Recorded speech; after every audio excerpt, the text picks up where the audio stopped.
Israel Iran போர் இந்தியாவுக்கு உள்ள சிக்கல், இதை பற்றி இன்றைய லென்ஸ் பகுதியில் பார்க்கலாம். இந்தியா பாகிஸ்தான் பிரிவினைக்கு முன்பு வரை, அதாவது 1947 ஆகஸ்ட் வரை இந்தியாவும் ஈரானும் 905 கிலோமீட்டர் நீள எல்லை பகுதியை பகிர்ந்து கொண்டிருந்தன. பிரிவினைக்கு பிறகு அந்த எல்லை பாகிஸ்தானுடனான எல்லையாக இருக்கிறது. இந்தியா சுதந்திரம் அடைந்த பிறகு இவ்விரு நாடுகளுக்குமான ராஜ்ய ரீதியிலான உறவு 1950 மார்ச் 15 ஆரம்பமானது. ஆனால் 1979 ஆண்டு ஈரானில் ஏற்பட்ட இஸ்லாமிய புரட்சிக்கு பிறகு அனைத்தும் வேகமாக மாறின. 1978 ஆண்டு துவங்கி 1993 ஆண்டு வரையிலான காலகட்டத்தில் இவ்விரு நாட்டு பிரதமர்கள், அதிபர்கள் பரஸ்பர நாடுகளுக்கு வருகை புரியவில்லை. 1993 செப்டம்பரில் அன்றைய இந்திய பிரதமர் PV நரசிம்ம ராவ் ஈரானுக்கு சென்றார். அதற்கு ஒரு வருடத்திற்கு முன்புதான், அதாவது 1992 இஸ்ரேலுடனான உறவை மேம்படுத்த அவர் விரும்பினார். ஈரான் ஒன்றும் வல்லரசு இல்லை. ஆனால் அமெரிக்க அதிகாரத்தின் கீழ் இயங்கும் உலகத்தில் ஈரான் ஒரு முள்ளாகவே இருக்கிறது. அதுவும் 1979 ஆண்டு புரட்சிக்கு பிறகு தற்போது இஸ்ரேல் ஈரானை தாக்கியது. இரு நாடுகளுக்கு இடையே மோதல் நடைபெற்று வருகிறது. இந்த சூழலில் அமெரிக்கா வெளிப்படையாக இஸ்ரேலுக்கு உதவி செய்து வருகிறது. மற்றொரு புறம் ஈரான் தனித்து விடப்பட்டுள்ளது. சீனா, ரஷ்யா போன்ற நாடுகள் இஸ்ரேலின் தாக்குதலுக்கு கண்டனங்கள் தெரிவிக்கின்றன. ஆனால் ஈரானுக்கு உதவவில்லை.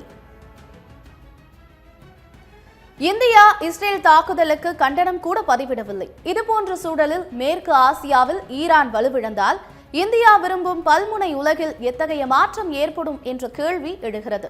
மேற்கு ஆசியாவின் புவி அரசியல் மிகவும் சிக்கலானது. ஒரு தனி நாடு தலைவர் இங்கே ஆதிக்கம் செலுத்த இயலாது. ஈரானில் அதிகார மாற்றம் என்பது ஏற்படாது.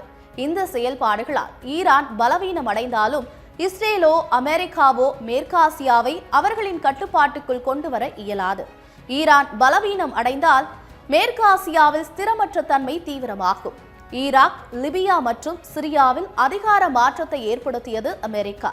ஆனால் அங்கே அதன் ஆதிக்கத்தை அதிகரிக்க முடிந்ததா? ஸ்திரத்தன்மை நிலைநாட்டப்பட்டதா? ஈரான் தோற்கடிக்கப்பட்டாலும் கூட அமெரிக்காவால் அதன் ஆதிக்கத்தை நீண்ட காலத்திற்கு மேற்காசியா மீது செலுத்த இயலாது. பல நாடுகள் மேற்காசியாவில் செயற்கையாக தோற்றுவிக்கப்பட்டன. அதுவும் மேற்கத்திய நாடுகளால் ஏற்படுத்தப்பட்டன. உலக அரசியல் தற்போது ஒற்றை துருவத்தின் கீழ் செயல்பட இயலாது. இஸ்ரேல் மற்றும் ஈரானுக்கு இடையேயான மோதலை பேச்சுவார்த்தைகள் மூலம் முடிவுக்கு கொண்டு வர வேண்டும் என்பதே இந்தியாவின் அதிகாரப்பூர்வ நிலைப்பாடு. தெற்கு உலகம் தொடர்பான நம்முடைய பார்வை மாறிவிட்டது. அதேபோன்று அணிசேரா கொள்கையிலும் மாற்றங்கள் ஏற்பட்டு வருகின்றன. தற்போது இவ்விரு நாடுகளுக்கும் இடையேயான மோதலில் இந்தியா எந்த நிலைப்பாட்டை கொண்டிருக்கிறது என்பதில் தெளிவில்லை. அதில் குழப்பம் உள்ளது. ட்ரம்ப் முதன்முறையாக ஆட்சி பொறுப்பேற்ற பிறகு ஈரானுடனான வர்த்தக உறவை கொஞ்சம் கொஞ்சமாக குறைத்துக் கொண்டது இந்தியா. தற்போது வர்த்தக மதிப்பானது $1 பில்லியன் குறைவாகவே உள்ளது. இந்தியாவின் வெளியுறவுத்துறை விவகாரங்களில் உள்நாட்டு அரசியல் தாக்கம் அதிகமாக இருப்பது போன்று தோன்றுகிறது. இது இந்தியாவின் நலன்கள் சார்ந்ததாக இல்லை. 90 லட்சம் இந்தியர்கள் வளைகுடா நாடுகளில் வசித்து வருகின்றனர். பில்லியன் கணக்கில் சம்பாதித்து அதனை இந்தியாவுக்கு அனுப்பி வைக்கின்றனர். இந்தியாவின் எண்ணெய் தேவையும் அந்த பிராந்தியத்தை அதிகம் சார்ந்துள்ளது. நம்முடைய அண்டை நாடுகளில் போரின் நெருப்பு பற்றி கொள்ளும் போது நம்முடைய நலன்கள் பாதுகாப்பாக இருக்க முடியுமா என்ற கேள்வியும் எழுகிறது. வளைகுடா நாடுகளில் இந்தியாவுக்கு நற்பெயர் இருந்தது. ஆனால் இஸ்ரேல் ஈரான் மோதல் தொடர்பான இந்தியாவின் நிலைப்பாடு அந்த நற்பெயருக்கு மோசமான பாதிப்பை உருவாக்கியுள்ளது. இந்தியா அமெரிக்காவுடனான உறவுகளுக்கு முக்கியத்துவம் தரும் என்ற தன்னுடைய நிலைப்பாட்டை மிகவும் தெளிவாக உணர்த்திவிட்டது. தற்போது விவாதிக்கக்கூடிய அளவுக்கு இந்தியாவுக்கும் ஈரானுக்கும் இடையே வலுவான உறவு என்ற ஒன்று இல்லை. கச்சா பொருட்களோ எரிவாயுவோ நாம் ஈரானிடமிருந்து பெறவில்லை. கூட்டு ஸ்தாபனங்கள் என்றும் கூட ஒன்றுமில்லை. சபஹாரில் எந்த விதமான முன்னேற்றத்தையும் நம்மால் காண இயலவில்லை. இந்தியாவுக்கு இதில் அதிக ஆர்வம் இல்லை என்ற தெளிவான செய்தியை ஈரான் உணர்ந்து கொண்டது. இந்தியா ஈரானை காட்டிலும் இஸ்ரேலுக்கு அதிக முக்கியத்துவம் தர காரணங்கள் இருக்கின்றன. இஸ்ரேலுடனான இரு நாட்டு உறவு இந்தியாவுக்கு மிகவும் முக்கியமானது. இந்தியாவுக்கு இராணுவம் மற்றும் பாதுகாப்பு துறையில் இஸ்ரேல் ஆதரவு அளிக்கிறது. இந்தியாவுக்கு ஈரான் மிகவும் முக்கிய நாடு. ஏனென்றால் பாகிஸ்தான், ஆப்கானிஸ்தானை தவிர்த்து மத்திய ஆசியாவுக்கு செல்வதற்கான வர்த்தக வழிகள் ஈரான் மூலமே சாத்தியமாகும். பாரசீக வளைகுடா குறித்து பேச்சு எழும்போதெல்லாம் ஈரான் இந்தியாவுக்கு ஒரு சுமையாக மாறிவிடுகிறது. ஏனென்றால் இந்த பிராந்தியத்தில் எந்த நாட்டிற்கும் ஈரானை பிடிக்கவில்லை. அங்கே பிரச்சனை நீடிக்கிறது. இஸ்ரேல் இந்தியாவின் வெளியுறவு கொள்கைகளுக்கு சவாலாக இல்லை, மாறாக உதவியே செய்கிறது.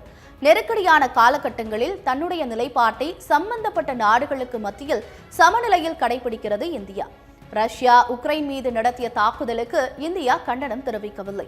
அமெரிக்கா மீதான ஈரானின் எதிர்ப்பு மனநிலை 1953 ஆரம்பமானது.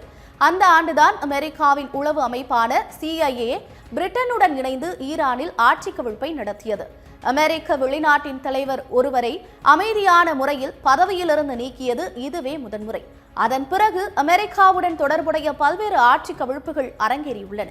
1953 ஆண்டு அமெரிக்கா நடத்திய ஆட்சி கவிழ்ப்பின் எதிர்வினையே 1979 ஆண்டு ஏற்பட்ட ஈரானிய புரட்சி.